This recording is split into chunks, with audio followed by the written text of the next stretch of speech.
কেউ বলেন আমাদের জীবন অনেক ছোট ও ক্ষণস্থায়ী, আবার কেউ বলেন জীবন মানে হলো দীর্ঘ পথ চলা। আমার মনে হয় এই জীবন যেমনই হোক না কেন, এই জীবনকে সার্থক, সুন্দর আর সফল করতে হবে। তার জন্যে নিজের ওপর রাখতে হবে অনেকটা বিশ্বাস, করতে হবে নিজের কাজের একটা সুন্দর পরিকল্পনা।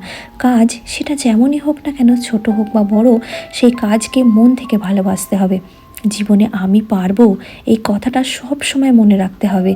নিজেকে সময়ের সাথে আপডেট করতে হবে, লেগে থাকতে হবে নিজের কাজের পিছনে, করতে হবে কঠোর পরিশ্রম। পরিকল্পনা বাস্তবায়িত করাই কিন্তু সফলতার চাবিকাঠি, যা আমাদের নিজের কাছেই থাকে।